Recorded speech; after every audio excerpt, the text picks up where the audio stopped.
Hello everyone, and welcome to Man vs. Artificial Intelligence, part number 7. I am currently taking on the AI at scenario number 154, the Battle of Antietam AI Challenge. And this is the 4th video that I'm doing covering my battle with the AI in this scenario.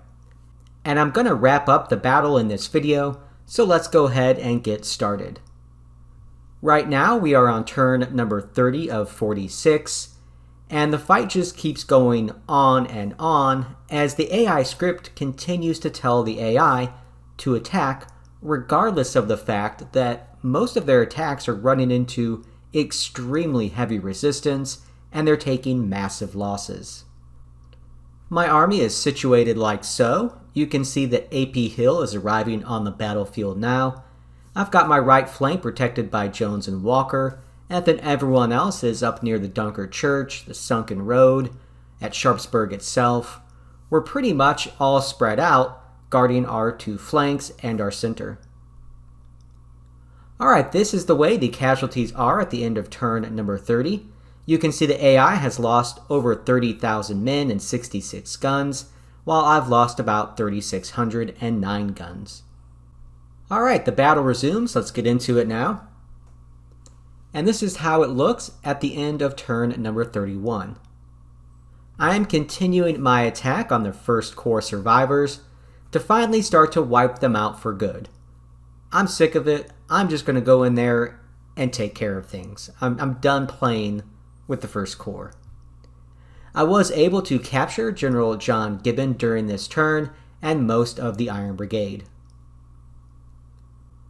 Moving forward to turn number 32, the AI attacks are starting to slow down a bit, and things may be coming to a close. They didn't really do much offensively this last turn or two, so maybe they're finally being worn out. Meanwhile, the fight against the First Corps is hopefully wrapping up. I was able to capture or destroy a large number of small units this turn, and I'm really starting to push them back and wipe them out. I was able to capture General Patrick during this turn, so that's another First Corps leader gone. I'm still looking for Hooker. I haven't been able to locate him just yet. Moving to turn number 33. And another quiet turn as the AI attacks continue to slow down. I'm not going to complain. It's kind of nice to have a breather here. But over by the middle bridge, the AI is moving a weak brigade to one of my most vulnerable areas. Really, a human opponent would have spotted this long ago and moved to attack there.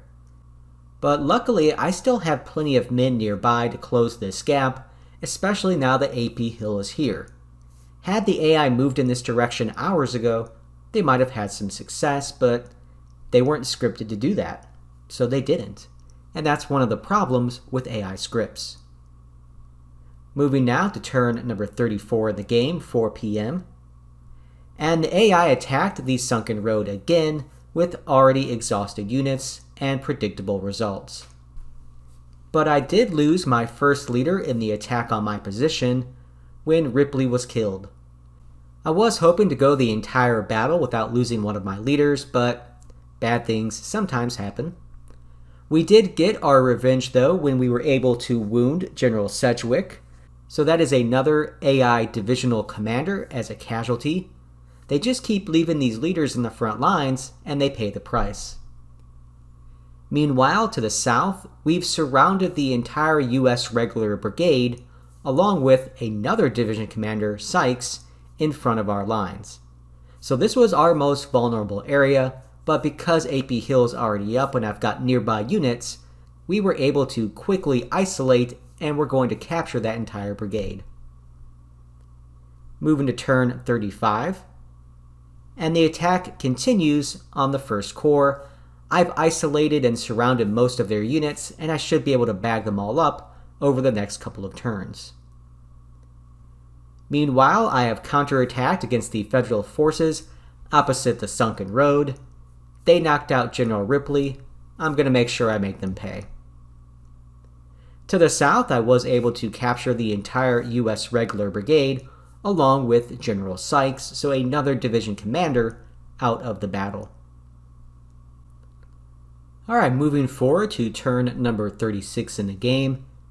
And my attack continues against the First Corps. I've really been able to wipe out a large number of their units during this turn, and I think I've just about destroyed them all. Really, at this point in the battle, I'm just rounding up the stray units and leaders wherever I can find them around the battlefield.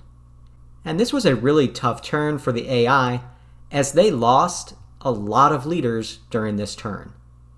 They lost Max Weber, he was killed in action over on the Boonesboro Pike. Meanwhile, all these other leaders were captured, including McReynolds and Farnsworth, Christian, Magleton, Meade, Seymour, and General Hooker, so I was finally able to find him and capture him this turn. I know I've said it before, so I'm not going to harp on it too much, but the AI needs to learn to protect their leaders. The 6th Corps is now too late to really do anything wherever they are. I don't know if I've seen any of them just yet, but even if they were to get into the battle over the next few turns, it's too late to turn the tide. Turn number 37 in the game, and the fighting is just fizzling out, but there is still sporadic action here and there across the battlefield. Up to the north, I've finally finished wiping out the 1st Corps and captured the last remaining 1st Corps leader in General Hartsuff.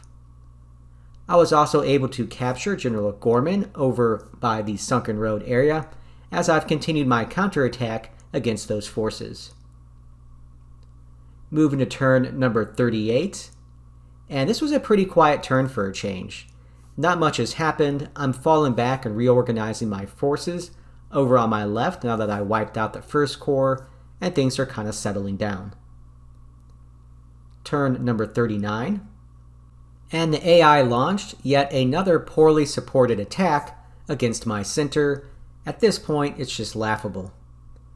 I was able to kill another divisional commander in Morel during this turn.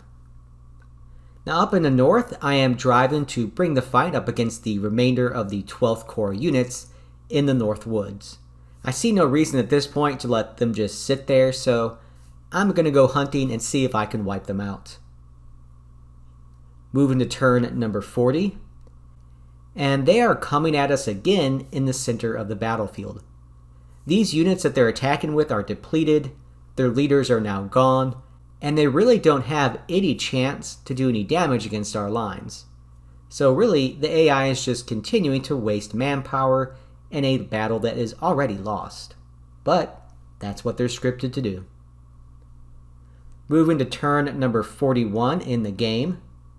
And up in the north, I am racking up the last remaining 12th Corps units that I can find, and I'm just repulsing new attacks in other areas across the battlefield. Turn number 42 in the game. And really, it's all over but the shouting at this point. I've just got a few more turns left, and we're about to reach dusk. Up in the north, I was able to capture both Crawford and Williams, so another divisional commander gone on the Federal side. Moving to turn 43, we are at dusk now, and we're almost done. Just got a few more turns left. As you can see, there's really not much going on. Turn 44, just reorganizing my forces to kill time.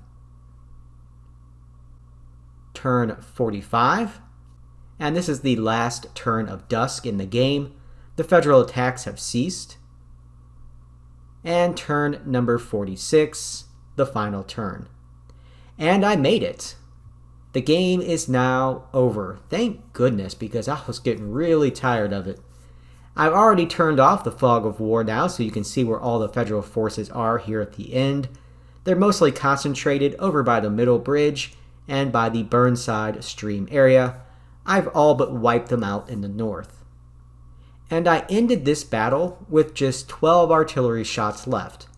But that's perfect. That's exactly what I wanted. I didn't want this game to end with 0 shots left, and I didn't want it to end with hundreds left. I ended it with 12. That means I did an excellent job of rationing my artillery ammunition from beginning to end.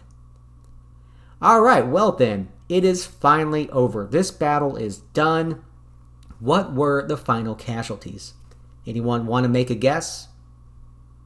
Well, here they are. So the Federals ended up losing 38,240 infantry, 5,897 cavalry, 96 guns, and 53 leaders. We only lost 4,216 men, 696 cavalry, 16 guns, and 1 leader, poor General Ripley. So the AI ended up being at negative 20,827 points. That is crazy. All right, let's take a look at the order of battle for the two sides. You can see here for the Confederates, I lost a total of 5,312 men, or just under 15% of my force. And I could have continued to fight for quite a while with this army. Now for the Federal Army, they definitely could no longer continue this fight. They lost a total of 46,537 men, or 56.53% of their army. That is crazy. Now, if you look at the 1st Corps and the 12th Corps, they were both completely wiped out in this battle. They took 100% losses. The rest of their corps also suffered very heavily. 2nd Corps lost 63% of their men, the Cavalry Corps 82% of their men, the 9th Corps just under 50%, and the 5th Corps just under 50%.